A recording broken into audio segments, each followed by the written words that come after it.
Elias Ward had always believed that medicine demanded sacrifice, but he never expected the cost to be his sense of self. The hospital lights carved sharp lines across his face as he walked the midnight hallway, shoulders tight, eyes heavy from another day of holding the world together. At home, his marriage had thinned into polite silence. In the hospital, every shift asked for more of him than he had left to give.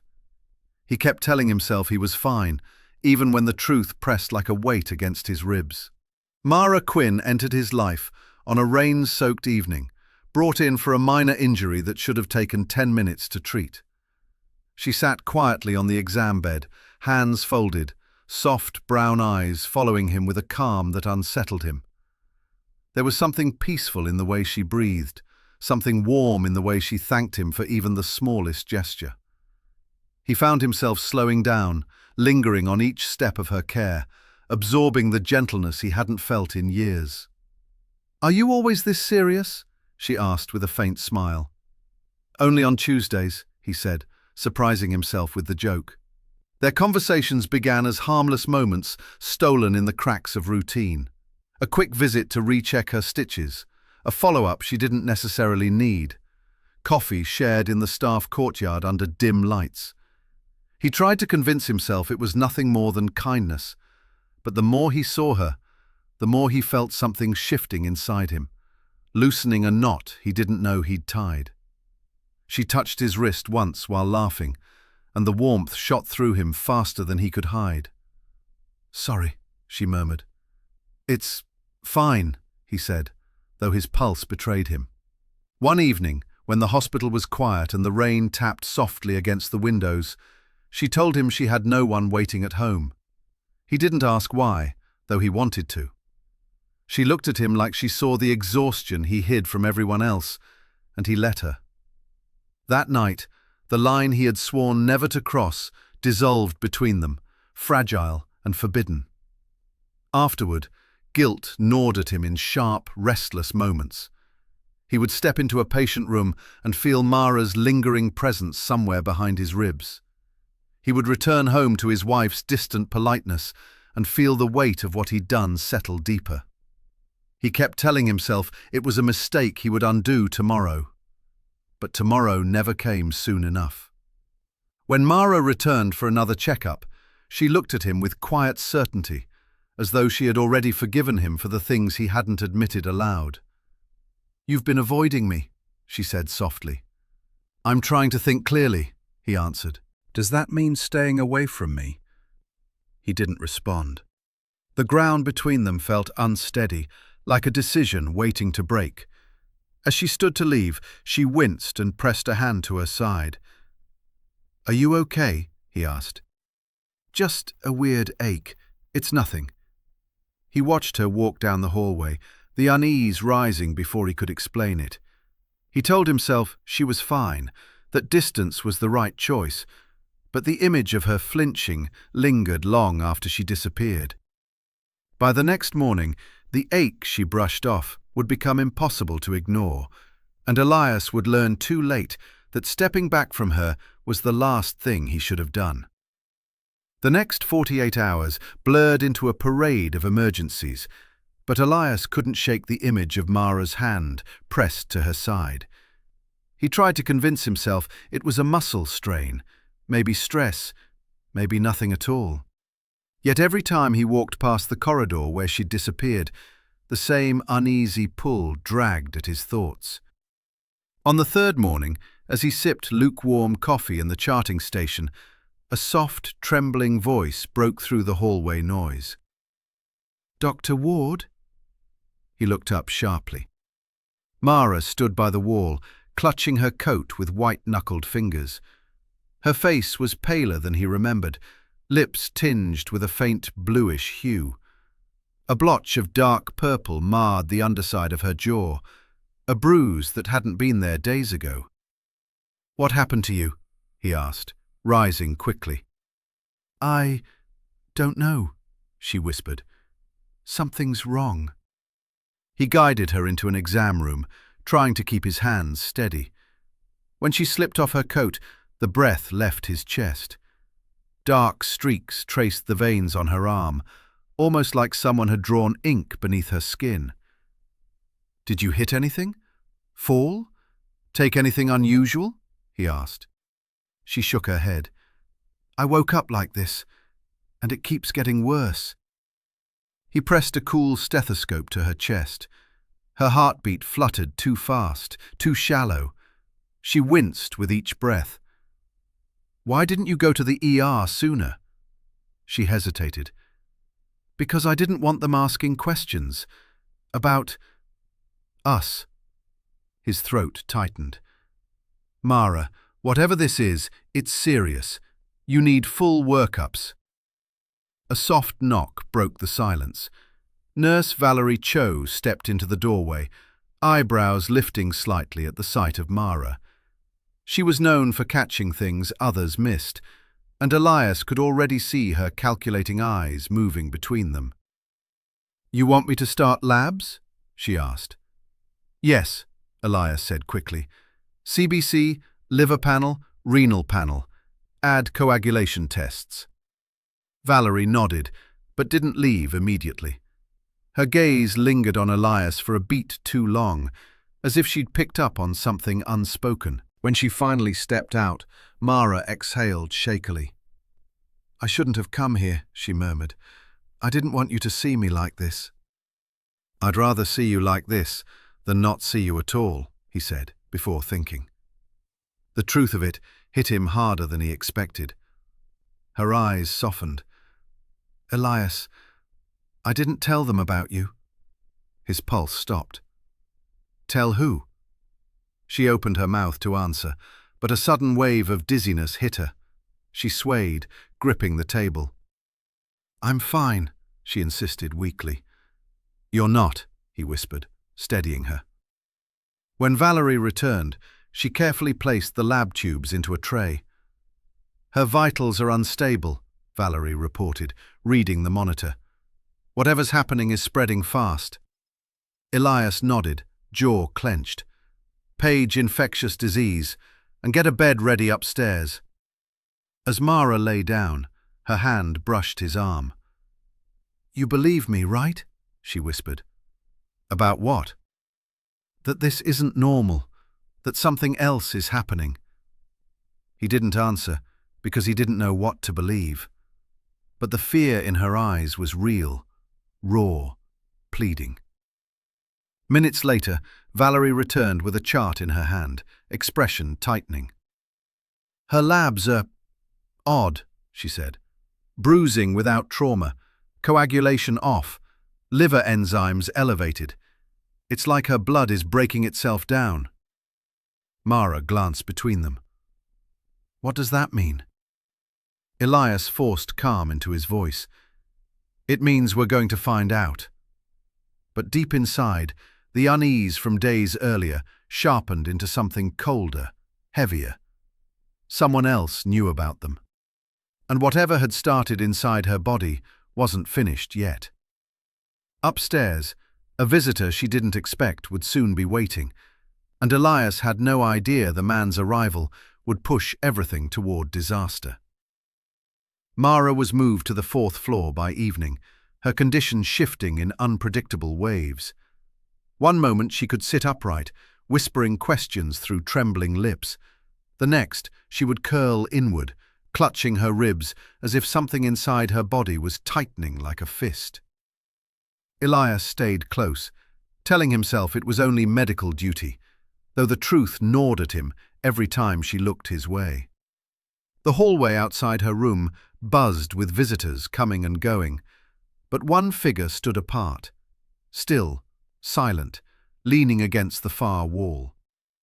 Elias noticed him first when he walked past to check a chart. The man's eyes followed him, with a focus too sharp to ignore. Short hair, strong build, hands clasped behind his back like someone accustomed to waiting. The kind of waiting that wasn't passive at all. Later, as Elias entered Mara's room, she lifted her head slowly. "There's someone outside," she murmured. "Has he asked for me?" He hesitated. "You know him?" She looked away, jaw tightening. "I'm not sure." Before he could press, the overhead lights flickered, and Mara let out a thin breath of pain. Dark marks were now spreading along her abdomen, branching like the veins of a dying leaf. Elias checked her vitals again, pretending the dread in his chest was manageable. "I'll be right back," he told her. When he stepped into the hallway, the man was gone. Elias scanned the corridor, then hurried toward the visitors' lounge. He found him standing by the window, staring at the city lights as if studying the pattern of every street. Elias stopped several steps away. "Can I help you?" The man didn't turn at first. Then, slowly, he looked over his shoulder.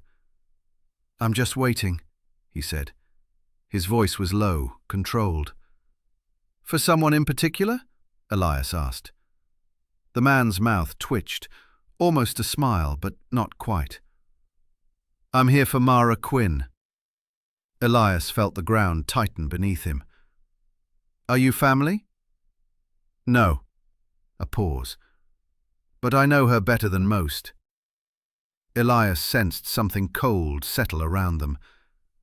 "She didn't mention expecting anyone." "People don't always mention things," the man said softly. "Especially things they regret." Elias stiffened. "If you'd like to see her, you'll have to wait until morning. She's not stable." "I know," he replied. "That's why I'm here." Before Elias could respond, a call came through the intercom, asking him back to Mara's room. He stepped away reluctantly, but not before noticing the man's final look, one filled with accusation more than concern. Back in the room, Mara was gasping, gripping the rails as a wave of convulsions rolled through her. "Stay with me," Elias urged, holding her steady. "Mara, look at me." Her voice cracked. "Did he talk to you?" "Who is he?" Elias pressed. Her eyes glistened. "Someone I tried to leave behind." The monitors beeped frantically, drawing a flood of nurses. Valerie rushed in, placing a hand on Elias's arm. "Her levels are dropping again," she warned. "Someone needs to check her medication lines. Something's off." Elias bent closer, whispering to Mara, "Tell me who he is." She shivered, a single tear slipping down her cheek. "His name is Caleb," she breathed, "and he shouldn't be here." As alarms sounded, a security officer burst into the doorway. "Dr. Ward," he said urgently, "we found something in the medication fridge. Someone tried to tamper with one of the vials." Elias felt the blood drain from his face, and when he glanced toward the hallway, Caleb was no longer anywhere in sight. The hospital felt colder the morning after Mara's death, as if something in the air had tightened and refused to let go. Elias moved through the hallway like a man walking inside someone else's life. The doors, the alarms, the clipped conversations, all of it blurred behind the single truth echoing in his chest. She was gone, and he still didn't know what she'd wanted to tell him. Detective Rowan Pierce waited for him outside the restricted lab, arms folded, posture sharp enough to cut through silence. His eyes were steady, too steady, the kind that didn't miss details. "You were the last physician to adjust her IV," Pierce said, "and the last one she spoke to." Elias kept his voice level. "Because she trusted me." "That's becoming more obvious by the minute," Pierce replied. "Let me know when you're ready to explain why." The implication hit hard, but Elias didn't take the bait. Not yet. When the detective finally walked off to question the nurses, Elias slipped into the small storage room where Mara's belongings were locked. The faint smell of disinfectant filled the tight space as he searched the shelves until he found a small, clear bag tagged with her name. Inside, a wallet, a key, a folded sweater, and a bundle of envelopes tied with thin twine. His pulse quickened. He sat on the floor and untied them slowly, as if the string itself might shatter. Mara's handwriting curled across the paper, soft, careful, the opposite of the chaos she'd died in. He opened the first letter. I keep feeling watched. I don't know if it's real or in my head, but the fear doesn't leave. If anything happens to me, it won't be random. His throat tightened. He opened another. I left him months ago, but he keeps finding ways back into my life. I thought moving cities would help. I thought silence would help, but silence only made him louder. There was no name, but Elias didn't need one. He saw the man in the visitors' lounge again, the stare that never broke, the way he vanished right after Mara's collapse. Caleb. Elias opened the final letter, the one addressed to him but never given. I didn't know how to say this out loud. I didn't want to scare you away. You're the first person who made me feel alive after so long living in fear. I'm sorry if I've dragged you into something you don't deserve. If he finds out about us, I don't know what he'll do. Elias closed his eyes. A dull ache settled behind his ribs, the kind that made it hard to breathe. Footsteps echoed outside the room. He stuffed the letters back into the bag just as the door opened. Valerie stepped in, worry etched into her face. Elias, Pierce is asking questions about the tampered medication again. Her voice lowered. You need to tell him the truth before he finds it another way. He shook his head. Not yet. There's more here than he realizes. Valerie studied him. What did she leave behind? Elias swallowed. A warning. Before she could respond, a page crackled over the intercom. Detective Pierce to ICU. New findings on patient Quinn's toxicology screen. Valerie's eyes widened. They found something? Elias stood, heart pounding. Whatever it is, it changes everything. Because if the toxicology finally showed what had killed Mara, then Caleb was no longer a shadow. He was a threat, standing in the open. The toxicology meeting felt like walking into a room where the walls already knew the truth. Elias stood at the head of the conference table, while Detective Pierce flipped through charts with slow, deliberate movements. Valerie hovered near the doorway, arms crossed tightly, watching him with a kind of worry that felt like a warning. Pierce tapped the page. Trace compounds were found in her blood. Nothing the system recognizes. Whatever she was given, it wasn't commercial. Elias swallowed. So it was deliberate. Pierce's gaze lifted sharply. Everything points that way. My question is, who had access? Who had motive? For a moment, the air around Elias thinned. He felt Valerie's eyes on him, urging honesty, urging caution. But the truth inside him tangled with fear. If he admitted the affair, every step he'd taken with Mara would be twisted into guilt. Pierce leaned forward. Dr. Ward, I need you to tell me if she confided anything before she died. Anything unusual. Elias's mouth opened, but the words jammed behind the weight of his choices. She was frightened, but she wouldn't say why. Pierce studied him longer than necessary. People don't bruise like that without help. Something was deteriorating her from the inside. Valerie stepped in, voice steady. Detective, the meds were tampered with. Elias wasn't the only one near her IV. Pierce didn't look away from Elias. Maybe, but you and she had a connection. Elias felt the accusation like a blade. I cared about her as a patient. It sounded weak, even to him. Pierce closed the folder. I'll be speaking to hospital security again. Someone here knows more than they're saying. When the detective left, Valerie approached him carefully. You can't keep lying, she said softly. It's eating you alive. I'm protecting her, he insisted, even if she's gone. You're protecting a ghost, while the man who did this is still out there. Her words struck hard. Elias gripped the table to steady himself. I didn't think it would go this far. Valerie stepped closer. Tell me the truth. No judgment. He finally let the words fall. I had an affair with her.